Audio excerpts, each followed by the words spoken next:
요한계시록 43번째 시간 시작하겠습니다.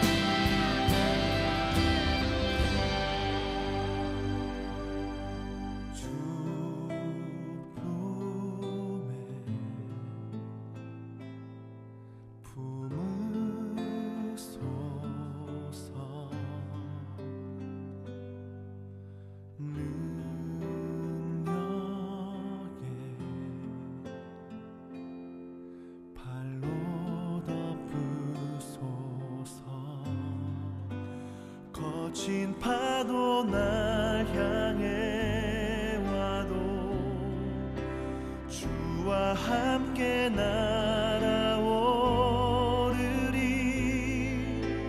폭풍 가운데 나의 영혼 잠잠하게 주를 보리라.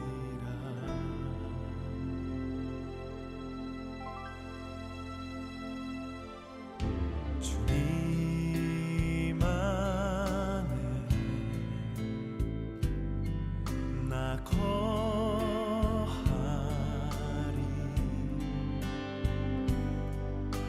주 능력 나 잠잠히 믿네.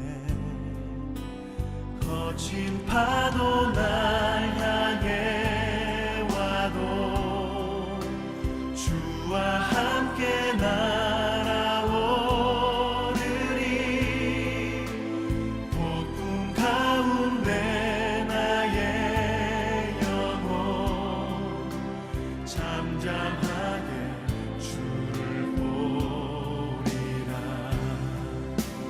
거친 파도 날 향해 와도 주와 함께 날아오르리. 폭풍 가운데 나의 영혼 잠잠하게 주를 보리라.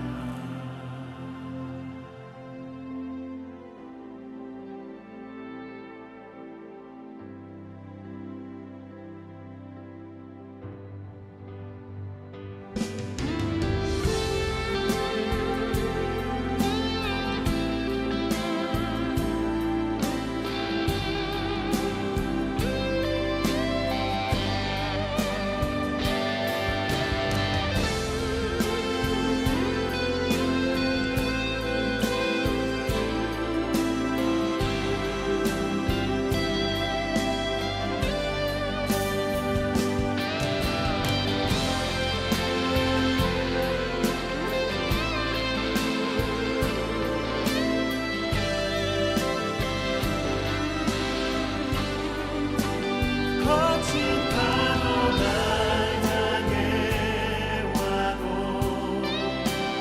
주와 함께 날아오르리. 폭풍 가운데 나의 영혼 잠잠하게 주를 보리라. 거친 파도 날 향해 와도 주와 함께 날아오르리. 폭풍 가운데 나의 영혼 잠잠하게 주를 보리라.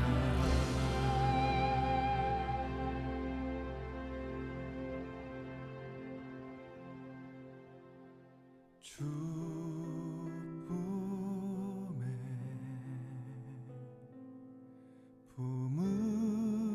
품으소서. 늘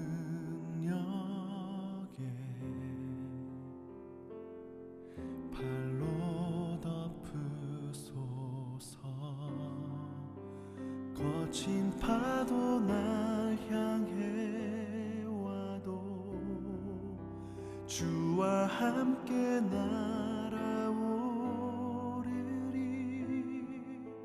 폭풍 가운데 나의 영혼 잠잠하게 주를 보리라.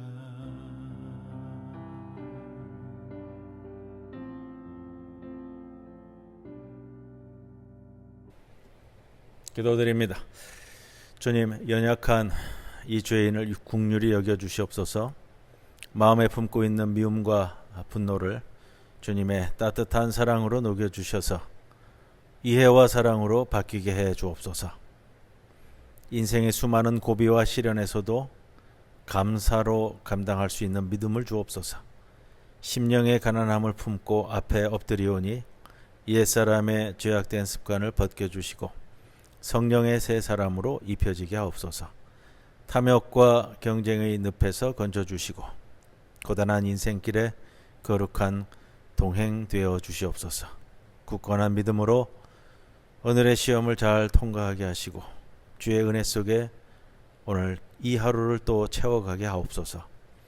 주어진 사역과 영역 속에서 최선을 다하며 우리로 하여금 거룩한 생명의 통로가 되게 하옵소서. 우리의 연약함을 긍휼히 여겨주시고 성령의 도우심으로 깨닫는 은혜를 더해 주옵소서. 예수님의 이름으로 기도드리옵나이다. 아멘. 찬송가 398장 함께 찬송드립니다.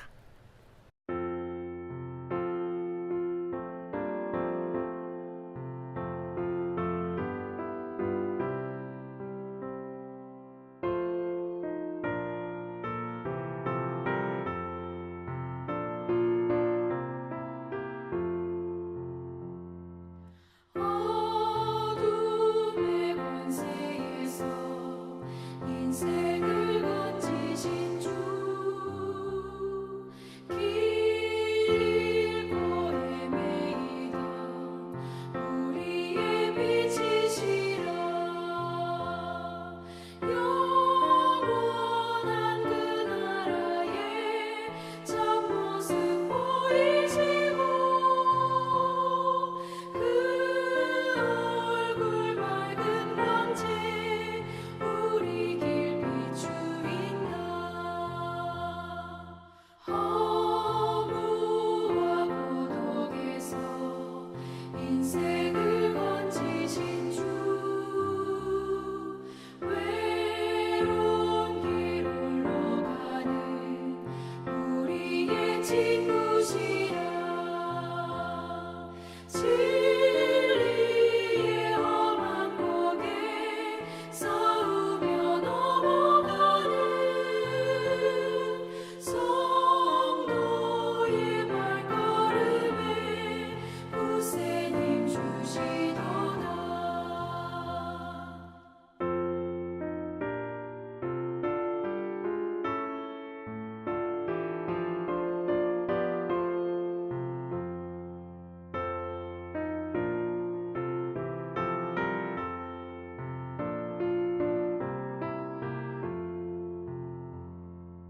온 세상 모든 만물 지으신 영광의 주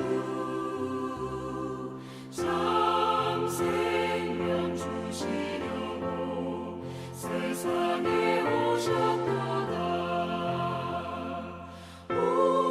우리의 죄와 허물 대속해 주셨으니 영원히 찬양드릴 우리의 주시로다.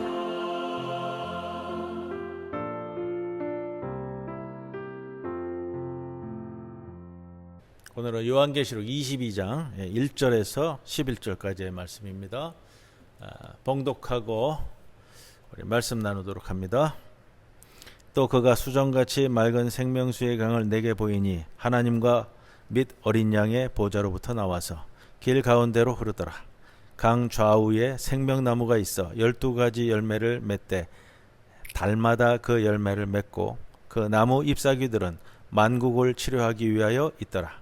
다시 저주가 없으며 하나님과 그 어린 양의 보좌가 그 가운데에 있으리니 그의 종들이 그를 섬기며 그의 얼굴을 볼 터이요 그의 이름도 그들의 이마에 있으리라. 다시 밤이 없겠고 등불과 햇빛이 쓸데없으니 이는 주 하나님이 그들에게 빛이심이라. 그들이 세세토록 왕노릇 하리로다. 또 그가 내게 말하기를 이 말은 신실하고 참된지라. 주 곧 선지자들의 영의 하나님이 주의 종들에게 반드시 속히 되어질 일을 보이시려고 그의 천사를 보내셨도다. 보라, 내가 속히 오리니 이 두루마리의 예언의 말씀을 지키는 자는 복이 있으리라 하더라. 이것들을 보고 들은 자는 나 요한이니 내가 듣고 볼 때에 이 일을 내게 보이던 천사의 발 앞에 경배하려고 엎드렸더니 그가 내게 말하기를 나는 너와 내 형제 선지자들과 또 이 두루마리의 말을 지키는 자들과 함께 된 종이니 그리하지 말고 하나님께 경배하라 하더라. 또 내게 말하되 이 두루마리의 예언의 말씀을 임봉하지 말라. 때가 가까우니라. 불의를 행하는 자는 그대로 불의를 행하고 더러운 자는 그대로 더럽고 의로운 자는 그대로 의를 행하고 거룩한 자는 그대로 거룩하게 하라. 요한계시록 오늘 43번째 시간이면서 이제 막바지에 다다랐습니다. 자, 오늘 22장 마지막 장입니다. 마지막 장 22장 1절로부터 11절 말씀을 함께 나누는데, 자, 제목이 오늘 새 예루살렘 두 번째라고 되어 있는 것처럼 새 예루살렘은 어떤 모습이냐, 이것을 다시 한번 보면서 왜 이 표현들이 이렇게 나오는가 하는 걸 살펴보도록 하겠습니다. 자, 어떻게 묘사되느냐. 새 예루살렘은 오늘 말씀을 보면 최초의 정원인 창세기 에덴 동산처럼 강과 나무가 있는 녹색 전원 도시처럼 묘사됩니다. 이것이 본문 1절로부터 5절까지 말씀이고요. 새 예루살렘 중앙에 맑은 생명수의 강이 흐르고 강 좌우에 생명나무가 가로수처럼 서 있고 도로가 있습니다. 자, 생명수의 강은 하나님과 어린 양의 보좌로부터 흘러나옵니다. 생명나무가 1년 내내 달마다 새로운 열매를 맺어 12가지 열매를 풍성하게 생성하기 때문에 새 예루살렘에 사는 사람들에게는 양식이 넉넉하고 굶주림이 없습니다. 잎사귀는 바벨론 우상숭배 체제에 의해서 상처를 입은 민족들을 치료하는 약재로 쓰입니다. 자, 이러한 새 예루살렘에 대한 생생의 묘사, 생생한 이 묘사는 어디에서 왔을까? 에덴 동산 이야기에서 왔다라고 말씀을 드리고요. 창세기 2장 9절 10절 말씀을 보면 이렇게 묘사하잖아요. 여호와 하나님이 그 땅에서 보기에 아름답고 먹기에 좋은 나무가 나게 하시니 동산 가운데에는 생명나무와 선악을 알게 하는 나무도 있더라. 강이 에덴에서 흘러나와 동산을 적시고 거기서부터 갈라져 내 근원이 되었다. 자, 에스겔서에서도 비슷한 모습이 보이는데요. 에스겔서 47장 12절에 강 좌우 가에는 각종 먹을 과실나무가 자라서 그 잎이 시들지 아니하며 열매가 끊이지 아니하고 달마다 새 열매를 맺으리니 그 물이 성소를 통하여 나옴이라.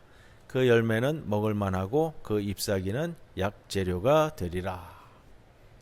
자, 모티브는 거기서 온 것으로 우리가 좀 살펴볼 수가 있고, 이런 걸 좀 생각할 수 있습니다. 요한계시록 성서의 지금 맨 마지막 장이잖아요. 22장 맨 마지막 장인데 신약 성경의 맨 마지막 장이면서 신구약 성경 전체의 맨 마지막 장, 이 새 예루살렘의 환상에서 자, 무엇과 접목이 되느냐? 성서의 맨 처음에 나오는 창세기에 있는 에덴 동산의 모습을 접목시킴으로써, 이 접목됨으로써 과거와 미래 그리고 기억과 희망을 분명하게 연결시켰습니다. 성서에서 증언된 하나님이 처음과 마지막이고 알파와 오메가이기 때문에 고난당하는 성도들은 미래를 긍정적으로 바라보면서 현재의 시간에 이 세상과 사회의 변화를 위해서 불의에 저항할 수 있는 겁니다. 목마른 자들의 갈증을 죽여주는 새 예루살렘의 깨끗한 이 강물, 이거는 식수가 될 수 없는 바벨론 강의 쓴 물과 대조되는 표현으로 주어집니다. 이것이 이제 대조됨으로 인해서요. 새 예루살렘 성을 이제 확고하게 견고하게 우리에게 표현하는 것이고, 자, 새 예루살렘의 맑은 생명수의 강과 매달 새로운 열매를 맺는 생명나무와 만국을 치료하는 잎사귀에 대한 환상은 미래에 올 것만이 아니라 지금, 항상 이 요한계시록에서는 미래적 종말론을 얘기하는 것이 보다는 현재적 종말론, 현재, 지금, 여기, 이게 이제 강조됩니다. 지금 권력과 자본의 횡포에 의해서 빈곤과 기아로 내몰린 가난한 사람들을 물질적으로 지원하고 정신적으로 육체적으로 상처 입은 그 상처와 질병을 가진 사람들을 치유하고, 이게 이제 우리 시대에도 동일한 건데, 오염된 물과 파괴된 자연을 생태적으로 회복시키도록 오늘도 우리를 초대한다. 22장 3절에 다시 저주가 없다라는 것은 새 예루살렘에는 폭력과 착취로 인해 너무 일찍 죽는 억울한 죽음이 더 이상 여기엔 없다라는 것을 의미하고요. 하늘에서부터 땅으로 내려온 하나님과 그 어린 양의 보좌, 이게 사람들 가운데 있으며 그들은 하나님의 얼굴을 바라보면서 삽니다. 그래서 그의 종들이 그를 섬긴다라는 이 표현은 지금 로마 제국의 황제를 예배하지 않고 하나님을 예배하면서 산다, 이 표현입니다. 자, 로마의 시민, 바벨론의 시민은 짐승의 표를 가지고 있습니다. 반면에 하나님을 믿는 어린 양을 따르는 새 예루살렘의 시민의 이마에는 하나님의 이름이 적혀 있다. 상징적인 표현으로 봐야지 정말로 이제 이마에 하나님의 이름이 적혀 있다라는 것이 보다는요, 우리가 예전에 나누었던 말씀을 기초로 삼는다면 이마에 표식이 있다라는 건 이제 세례 받은 것을 이제 의미하는데, 새 예루살렘의 시민의 이마에 하나님의 이름이 적혀 있다라는 것은 대조적인 표현이에요. 짐승의 표를 받은 로마 제국의 시민과 대조되는 표현이다. 자, 새 예루살렘에는 밤이 없습니다. 하나님의 영광이 그들에게 빛을 비추기 때문에 등불이 필요 없습니다. 로마 폭력의 희생자인 어린 양 예수가 이 도시를 환하게 비추는 등불이기 때문에 이 도시에는 바벨론에서처럼 로마에서처럼 방치되는 어둠의 희생자들이 전혀 없다라는 의미입니다. 5절에 그들이 세세토록 왕노릇할 것이다. 그것은 다른 사람들을 지배할 것이다 라는 그런 의미가 아니고요, 제국주의적 표현으로 가는 게 아닙니다. 자, 그들 개개인이 각자가 주체가 되어서 자유를 누리고 그렇게 새 예루살렘에서 영원히 살 것이다 라는 것을 의미하는 표상이고, 이 새 예루살렘의 현실을 이렇게 주어짐으로 인해서 지금 로마 제국 하의 현실과 대조시키는 거예요. 자, 바벨론에서는, 로마에서는 사람들을 폭력과 거짓말로 굴복시켜서 주체적인 활동을 하지 못하도록 객체로 전락시켰습니다. 여기에 대한 반대되는 표현이다. 그들이 세세토록 왕노릇한다 라는 것은 내가 내 삶의 왕이 되어져서 로마의 지배가 아니라 누군가에 의해서 압제되는 것이 아니라 하나님께서 베풀어진 이 세상에서 누려야 할 그것을 누리며 살게 된다라는 것을 의미합니다. 자, 6절이 시작이 되는데 6절로부터 이제 마지막 절까지는 이제 뭐라 그럴까요? 결론 부분이 에필로그인데 계시록의 끝에 말씀으로 오면서 에필로그는 계시록 전체를 마무리 짓는 결론적 진술입니다. 그러면 에필로그 말고 프롤로그도 있죠. 프롤로그는 계시록 맨 앞에 1장 1절로부터 8절 말씀 서론 부분이잖아요. 자, 에필로그와 프롤로그는 좀 이렇게 같은 입장에서 서술되어집니다. 양쪽 다 요한계시록을 오늘 본문에서도 나오는 것처럼 예언이라고 강조하고, 이 예언의 말씀을 지키는 자는 복이 있다고 말하고, 천상의 예수가 제국의 유혹과 압제 아래서 고난당하면서 저항하고 있는 성도들과 연대하기 위해 지금 현재의 시간에 오고 계시다. 재림이라는 거는 주님의 이 땅에 오신다라는 것은요, 지금 이 시간이 미래적 종말론을 얘기하는 것이 아니고 현재 지금 이 시간. 그건 뭐 의미는 아시죠? 우리가 지금까지 나누었던 43번째 오늘 시간까지 왔는데 로마 제국의 지배 아래 너무 많은 이 핍박과 압제 속에서 살다 보니까 미래 언젠가는 예수님께서 재림하실 것이다. 이게 중요한 것이 아니고 지금 이 자리에 오셔야 되는 거예요. 그래서 지금 이 현재적 종말론을 얘기하는 것이 요한계시록입니다. 이게 중요한 의미입니다. 자, 6절에서 이 말은 신실하고 참된지라 라고 하는 이 예수님의 표현은 21장 5절에서도요. 하나님이 내가 만물을 새롭게 하노라 하시고 또 이르시되 이 말은 신실하고 참되니 기록하라 라고 말씀하신 것의 반복적인 표현입니다. 자, 또 선지자들의 영의 하나님을 가리키는 칭호입니다. 하나님은 선지자들의 영의 근원이고 그들의 마음속에 임재해 계십니다. 자, 6절에 그의 종들이 누구냐? 모든 일반적인 남녀노소 그리스도인들을 말합니다. 하나님은 반드시 속히 되어질 일을 그들에게 계시하려고 그의 천사를 보냈습니다. 이 사회의 약자들은 폭력의 역사가 단절되기를 애타게 갈망하고 있습니다. 그래서 반드시 속히 되어질 일, 폭력 역사의 단절을 위한 천상 예수의 현재적 오심을 의미하는 표현입니다. 그것은 1장 1절에 언급된 내용과도 같습니다. 1장 1절에 이렇게 표현되잖아요. 반드시 속히 일어날 일들. 이걸 이제 기록하는데, 자, 7절에서 보라 내가 속히 오리니. 이 좀 독특한 표현이면서 중요한 표현이에요. 속히 온다라는 온다라는 표현이요. 현재형을 써요. 미래형이 아니라 동사의 시제가 현재형인데, 자, 반복되는 표현이지만 미래적 종말의 날에 임할 예수님의 재림을 의미하는 것이 아니고요. 지금 현재 이 시간에 찾아오시는 예수의 현재적 오심을 의미하기 위해서 동사적 표현이 시제가 미래적 표현이 아니고요. 현재 표현입니다. 이게 요한계시록의 특징이고요. 우리가 이제 계시록 그러니까 뭐 미래에 일어날 일들을 뭐 계시한다 이런 표현이 아니라 뭐 미래가 중요한 게 아니에요. 미래에 뭐 언제 뭐 1년 뒤에 5년 뒤에가 중요한 것이 아니라 지금 현재. 왜? 고통과 압제가 너무 심하니까. 요한계시록의 프롤로그인 1장 1절에서 8절과 7교회들을 향한 예수님의 메시지, 7교회들에 대한 메시지 2장 3장에서 언급되고 있는 것과 동일합니다. 그때도 말씀을 드렸어요. 예수의 현재적인 오심. 미래의 오심이 아니고요. 현재적 오심.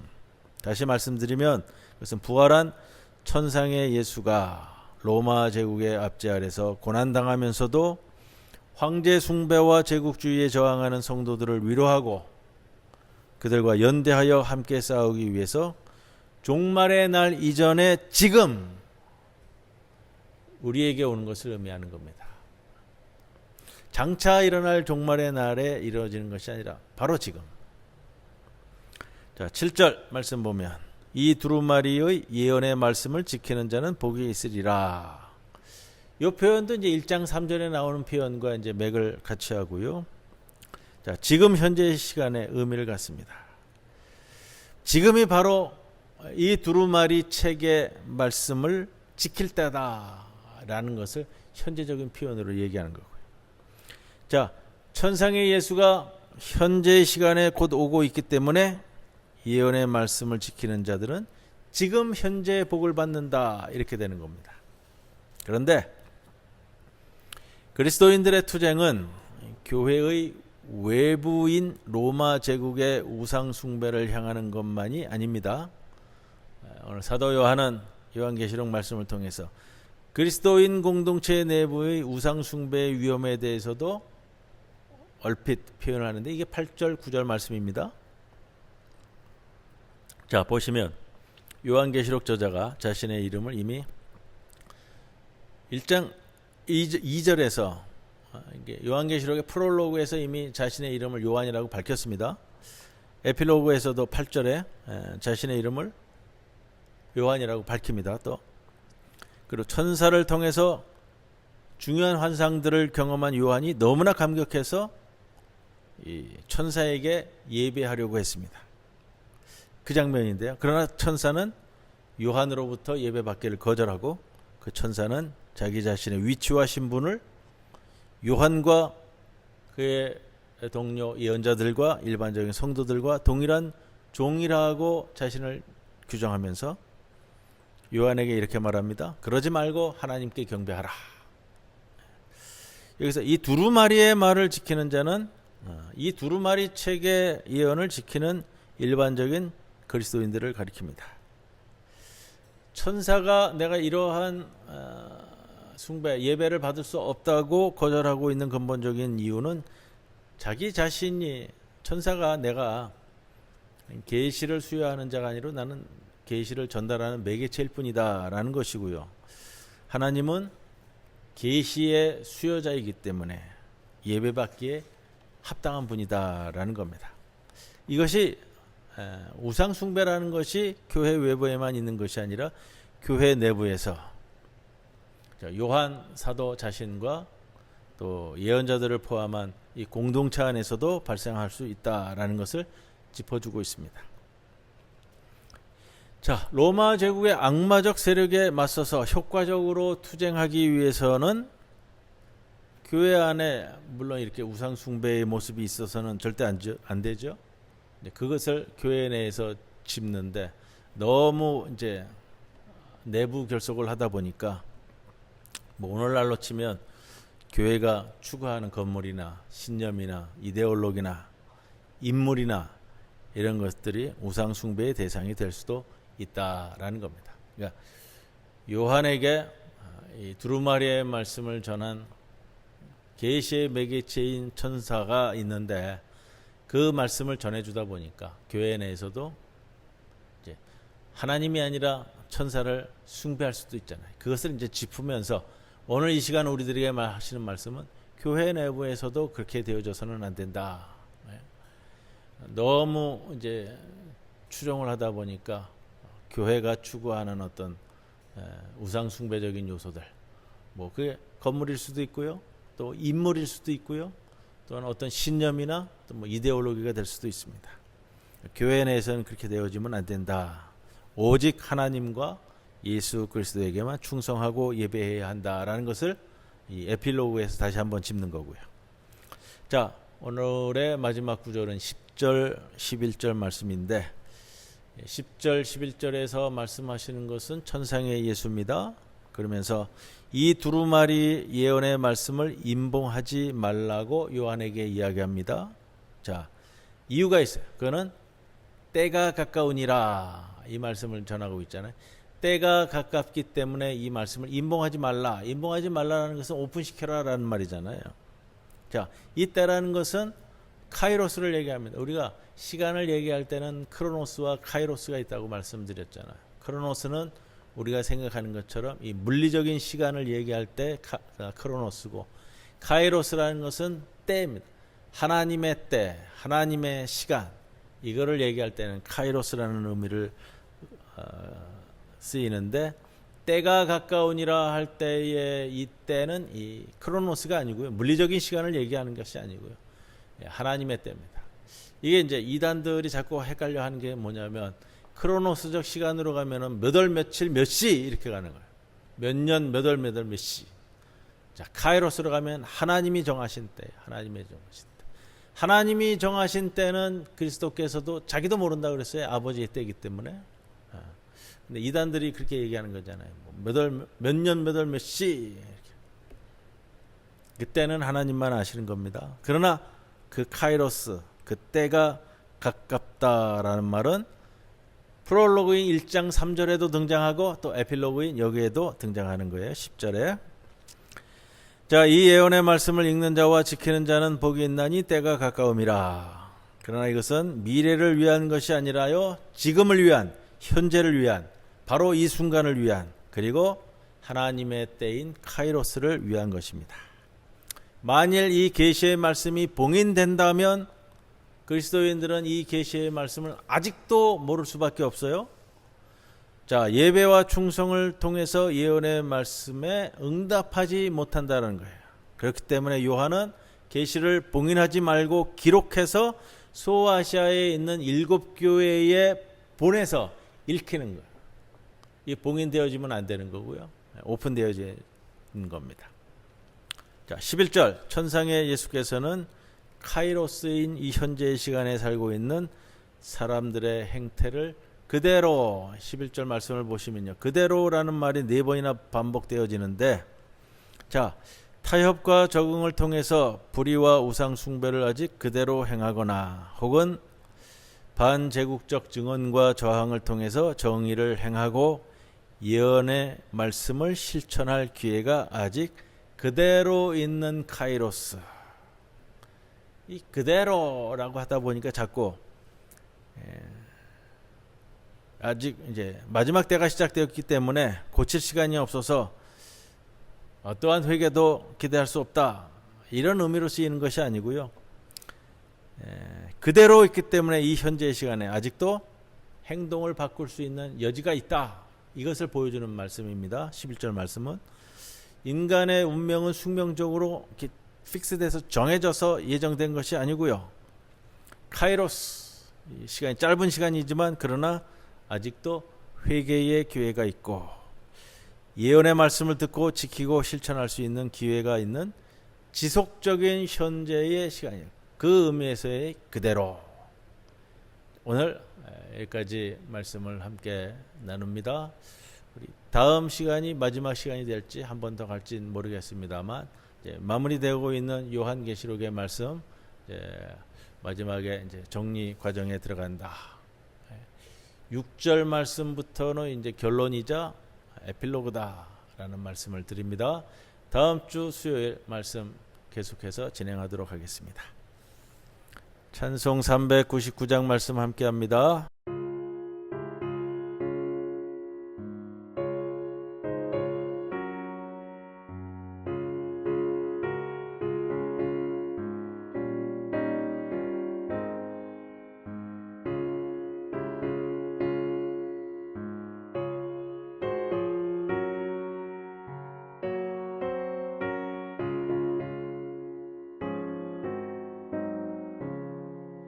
어린 양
주님 가르쳐 주신 기도 함께 드립니다. 하늘에 계신 우리 아버지여, 이름이 거룩히 여김을 받으시오며 나라가 임하시오며 뜻이 하늘에서 이루어진 것 같이 땅에서도 이루어지이다. 오늘 우리에게 일용할 양식을 주시옵고 우리가 우리에게 죄 지은 자를 사하여 준 것 같이 우리 죄를 사하여 주시옵고 우리를 시험에 들게 하지 마시옵고 다만 악에서 구하시옵소서. 나라와 권세와 영광이 아버지께 영원히 있사옵나이다. 아멘.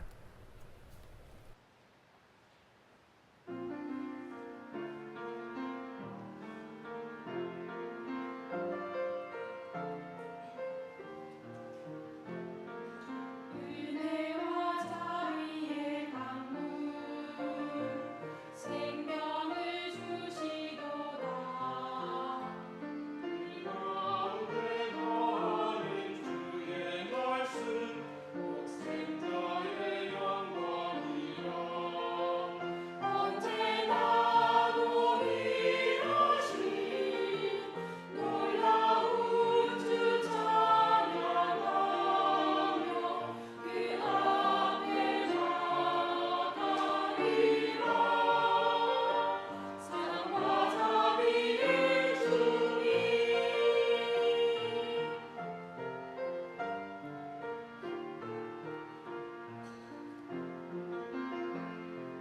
주님의 찬란한 광채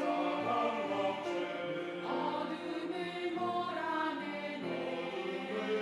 앞을 볼 수 없었던 우리에게 주시는 소망 주시는 평강 성부와 성자의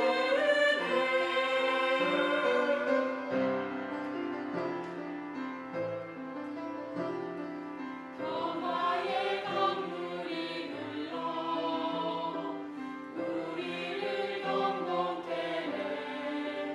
끝없이 넘쳐 흐르는 소망의 새 우리 주의 마음이라. 언제나 동일하신 주님 놀라운 주 찬양하며 그 앞에 나아가리라.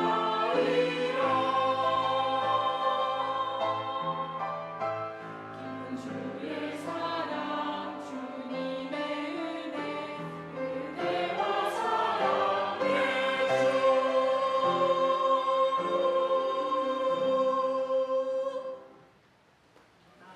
아멘. 감사합니다.